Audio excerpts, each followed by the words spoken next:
I built my tech company from my garage, with nothing but determination and ramen noodles for fuel. After 7 years of grueling work, annual revenue hit $8 million. When I married Amanda, I thought I had found my forever partner in life and business. She became my CFO, gained my complete trust and access to everything. The day she served me divorce papers demanding half my company, she laughed in my face. "You'll be bankrupt within a year." Before I tell you what happened next, let me know where you are watching from, and hit that subscribe button. Most people think success stories happen overnight. Mine did not. I started my cybersecurity company right after graduating from college with a computer science degree. Back then, I was just a 25-year-old guy from Seattle, with big dreams but an empty bank account. Those early days were brutal. I converted my parents' garage into a makeshift office, working 16 hours daily on developing security software that could protect small businesses from emerging cyber threats. My desk was a door balanced on 2 filing cabinets. My bed was an old couch salvaged from a neighbor's curb. Breakfast, lunch, and dinner consisted of instant noodles and energy drinks. Showers became optional on coding marathon days. For 18 months I lived like this. No social life, no dating. Just endless coding and cold calling potential clients who mostly hung up on me. My parents worried I was throwing my life away on a pipe dream. Friends stopped inviting me out because I always declined. Loneliness became my constant companion, but determination burned brighter. The breakthrough came when a local accounting firm experienced a ransomware attack. Their regular IT provider had no solution. Desperate, they gave the unknown kid a chance. I worked 3 days straight without sleep, recovered their data, and implemented my security protocol. They became my first paying client and referred me to others in their network. 6 months later, I hired my first employee. By year 3, we had 12 staff members and moved into a small office downtown. Our reputation grew as the company that could handle sophisticated threats that bigger firms overlooked. We specialized in protecting small to mid-sized businesses that larger security companies ignored, but hackers targeted. Everything changed when I met Amanda at a regional tech conference in Portland. I was there pitching our services. She represented a financial services company that needed enhanced security measures. Intelligent, confident, with striking green eyes, and an impressive knowledge of business operations, she immediately captivated me. After my presentation, she asked technical questions that showed genuine understanding of our industry. We exchanged business cards. I called her the next day, supposedly to discuss her company's needs. Within 20 minutes, our conversation shifted from security protocols to favorite hiking trails. She agreed to dinner that weekend. Our courtship moved quickly. Amanda was unlike anyone I had dated before. She possessed sharp business acumen, matched with warmth and seeming authenticity. Her MBA from Wharton and background in corporate finance complemented my technical expertise perfectly. Where I struggled with balance sheets and profit projections, she excelled. When financial discussions overwhelmed me, she simplified complex concepts into understandable language. 8 months after meeting, I proposed on a sunset kayaking trip. We married in a small ceremony 3 months later. My parents cautioned me about the whirlwind pace, but I brushed off their concerns. I had found my perfect partner. What was the point in waiting? Amanda initially maintained her separate career, but often offered insightful suggestions about my business operations. As we discussed my company's growth challenges one evening over wine, she identified inefficiencies in our financial structure that I had overlooked. "You have amazing technical vision, Easton," she said, "but your company will never reach its potential without proper financial management. You are leaving money on the table." Her analysis proved correct. When my previous financial manager resigned unexpectedly, bringing Amanda on board seemed the natural solution. First as financial advisor, then formally as CFO 6 months later. Under our combined leadership, the company flourished. We expanded to 35 employees, secured contracts with regional banks and insurance companies, opened a second office in Portland, Our annual revenue grew to $8 million. Industry publications featured our innovative approach to cybersecurity. I believed we were unstoppable together. There were warning signs I chose to ignore.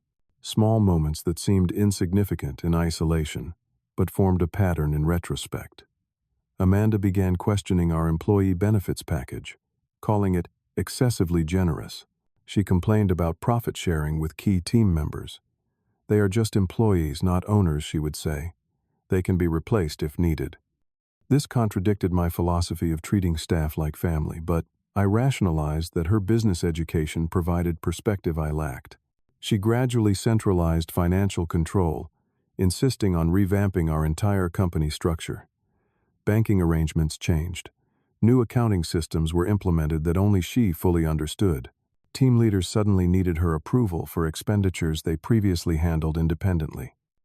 Then came the first concrete betrayal I could not rationalize away.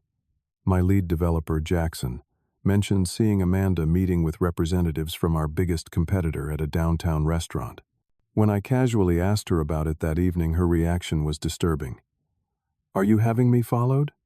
she snapped before quickly composing herself. "It was just networking. Building industry connections benefits us. You should trust me instead of listening to office gossip."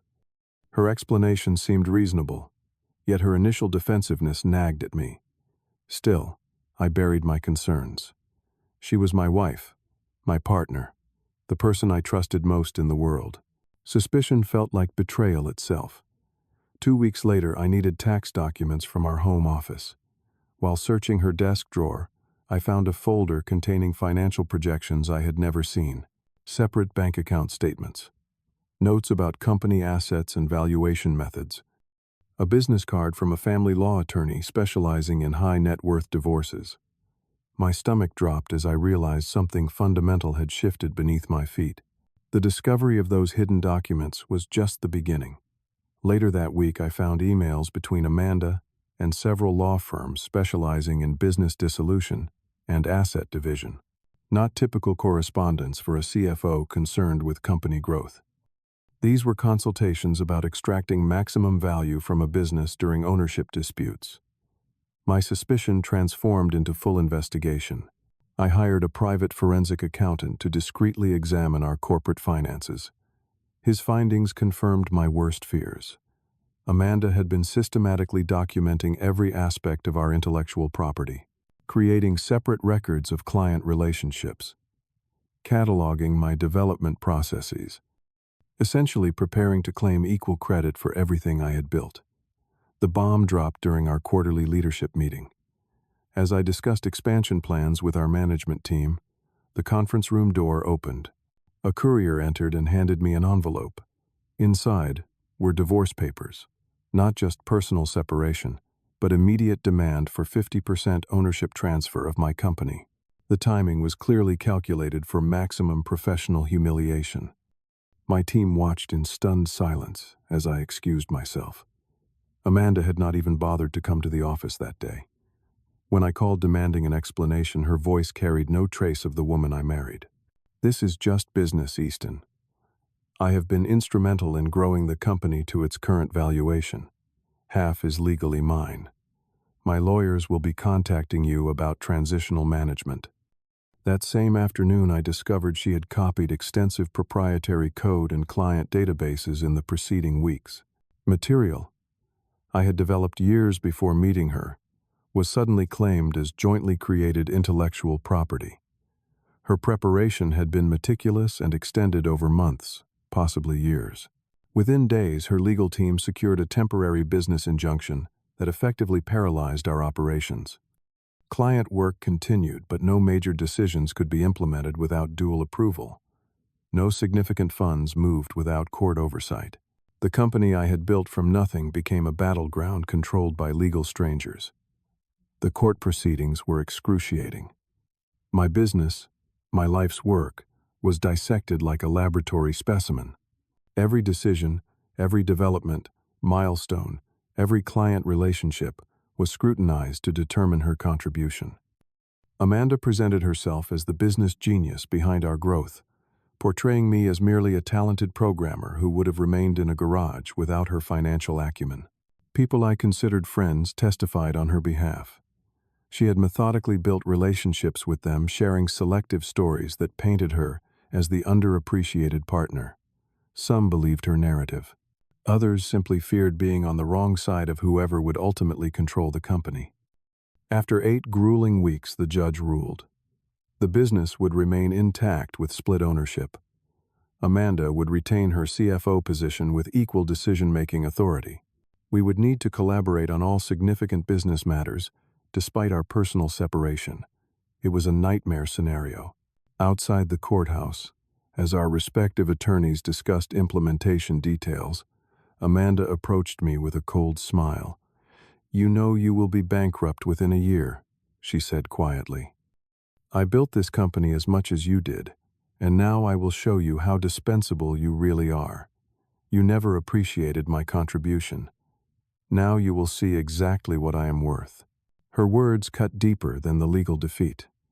This woman who had shared my bed, my dreams, and my life had been calculating my downfall while accepting my love. The betrayal transcended business. It was existential.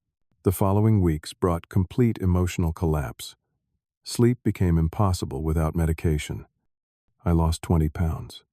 Friends called with concern, but I isolated myself, ashamed of my naivety and devastated by the depth of deception. Depression enveloped me like thick fog, making even basic daily functions exhausting. The business impact was immediate. Key employees began leaving uncomfortable with the tension and uncertain leadership structure. Clients sensed trouble and started exploring relationships with competitors. Projects stalled as Amanda and I disagreed on implementation approaches. Our reputation for reliability suffered. Financial strain mounted rapidly. Legal fees had depleted my personal savings. The company's cash flow suffered under divided leadership. Amanda pushed for immediate profit maximization through staff reductions and service price increases, strategies that threatened long-term sustainability, but would generate short-term gains. The lowest point came 3 months after the court ruling. I returned to our former home, now legally hers in the divorce settlement, to collect remaining personal belongings. The house that once represented our shared future stood nearly empty. She had taken most furnishings, despite having a fully furnished second home. It was not about need, it was about winning completely. Sitting on the bare floor of what had been our bedroom, surrounded by a few boxes containing what remained of my personal life, I contemplated surrendering entirely. Maybe fighting was pointless. Maybe walking away, even into bankruptcy, would free me from this ongoing torment. That night of despair became the turning point. Around midnight, I received a call from Jackson, my lead developer, who had remained loyal despite company turmoil. "I know things look bleak," he said, "but you need perspective. You built something from nothing once. You can do it again. And this time you know what pitfalls to avoid." His words pierced my fog of depression. We talked until sunrise, brainstorming options I had been too emotionally drained to consider. Jackson reminded me that while Amanda understood numbers, she had never truly understood the relationships that formed our company's foundation. The trust clients placed in us was personal, based on my technical expertise and problem-solving approach. That conversation sparked renewed determination. I began researching business law, spending hours in the public library, reading about corporate structures and intellectual property rights. A passage about business continuity planning caught my attention, suggesting a potential path forward. I consulted with a specialized business attorney, different from my divorce lawyer. After reviewing our situation, he confirmed what I suspected. While Amanda now owned half the existing company, there were legitimate ways to protect future developments and client relationships. "Your ex-wife knows your financial statements," the attorney explained, "but she does not understand. The true value of your business lies in client trust and your technical innovation. Those are portable assets if handled correctly." This insight became the foundation of my comeback strategy. Amanda viewed the business as financial statements and asset lists. I understood it as relationships and intellectual capacity. While she focused on controlling what existed, I would build what could be. I created a careful plan. On the surface, I appeared defeated, complying with all court orders regarding the original company.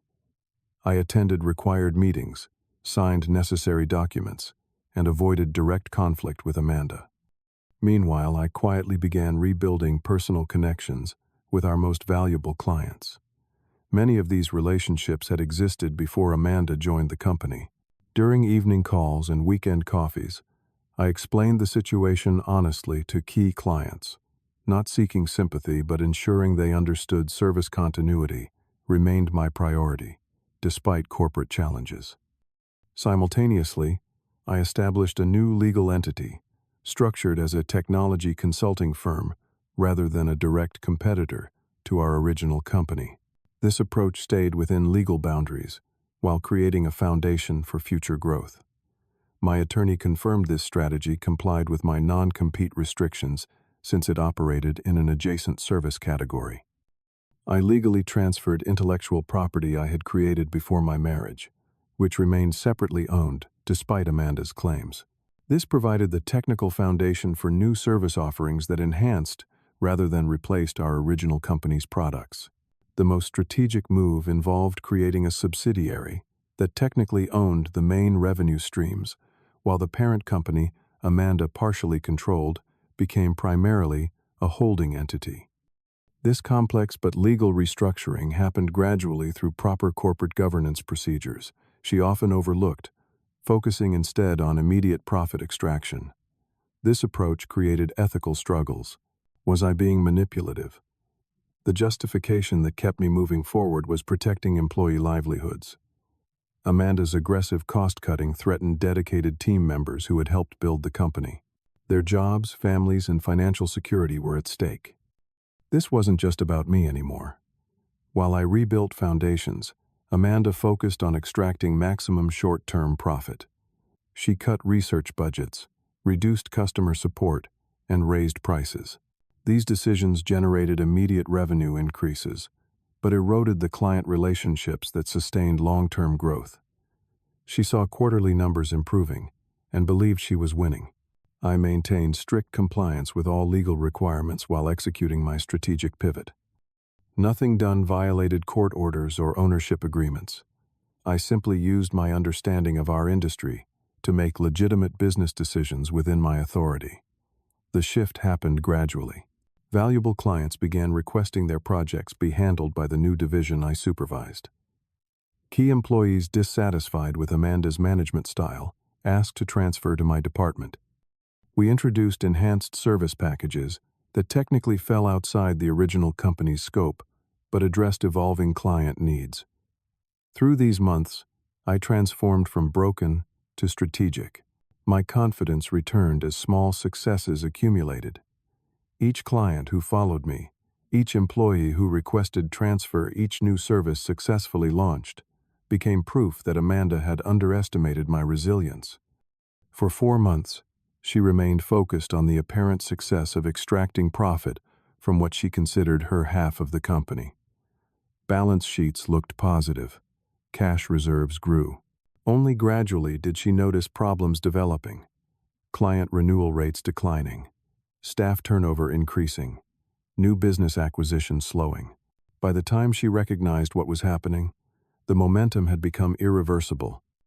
The original company maintained its legal structure and assets, but its lifeblood of client relationships and technical innovation had organically migrated to the new entity, all done through legitimate business decisions that clients and employees chose voluntarily. 6 months after the divorce settlement, I sat in my new office overlooking Lake Washington. Our new company had grown to 40 employees, many former colleagues who had chosen to join my vision. Revenue already exceeded $4 million annually, with strong growth projections. More importantly, we had built a transparent company culture, where ownership was shared among key team members to prevent any future power concentration. The call from Amanda's lawyer came on a Tuesday morning. His typically composed voice sounded frantic. "This is completely unacceptable," he began without greeting. your actions constitute clear business fraud and violation of the divorce agreement. My client demands immediate restoration of company value and client relationships. Everything I have done complies fully with our agreement. I replied calmly. The original company remains intact with all assets listed in the settlement. Clients and employees have made independent decisions about where they prefer to do business. I cannot force them to work with a company they no longer trust. You have deliberately undermined the company's value. My client owns half of what should be a thriving business, but now holds shares in an empty corporate shell. We will sue for damages and business interference. Feel free to review all documentation, I responded. Every action taken has been properly recorded in corporate minutes and approved through appropriate channels. Your client had equal authority to prevent any decision she opposed but often missed meetings or approved measures without full review. These are the consequences of her management choices, not legal violations. Their lawsuit never materialized. Their legal review confirmed what my attorney had assured me. I had followed every legal requirement precisely while using my industry knowledge to build something new. Amanda held 50% ownership of the original corporate entity with its bank accounts, equipment, and office lease. What she failed to secure were the human relationships and intellectual creativity that truly generated value. The aftermath brought unexpected personal growth. Initially, revenge had motivated me. The satisfaction of watching Amanda realize she had won a hollow victory felt like justice. However, that emotion gradually evolved into something more valuable. Through therapy sessions, I began to understand my own role in what happened. My naive trust and abdication of financial oversight had created vulnerability. By elevating Amanda too quickly without proper corporate safeguards, I had enabled the situation. This realization was painful, but necessary for healing. I reconnected with friends I had pushed away during my darkest period. Their forgiveness and continued support humbled me. Weekly dinners with my parents resumed their wisdom about relationships, now appreciated rather than dismissed. My passion for innovative security solutions reignited, leading to exciting new product development. The experience fundamentally changed how I structure business relationships. Legal protections now accompany trust. Transparent processes replace assumed loyalty. Distributed authority prevents power concentration. These safeguards are not about suspicion but prudent management that actually builds authentic trust through clear boundaries. My approach to personal relationships transformed similarly. Initial caution has not hardened into cynicism. Instead, I now understand that healthy connections require both emotional openness and appropriate boundaries. Dating again has been challenging, but increasingly rewarding as I bring my authentic, wiser self to new relationships. The leadership style that emerged from this crucible benefits everyone in our new organization. Regular open forums ensure all voices contribute to major decisions. Financial information is transparent to appropriate team members. Shared success has replaced top-down control, creating a resilient organization that cannot be undermined by any single person's actions. The greatest realization came unexpectedly while hiking Mount Rainier 1 year after the divorce filing. Reaching a vista overlooking the vast landscape, I understood that losing what I had built forced me to create something far better. The company culture, client relationships, and personal well-being in my life now exceeded what existed before. Sometimes, complete disruption creates space for more authentic reconstruction.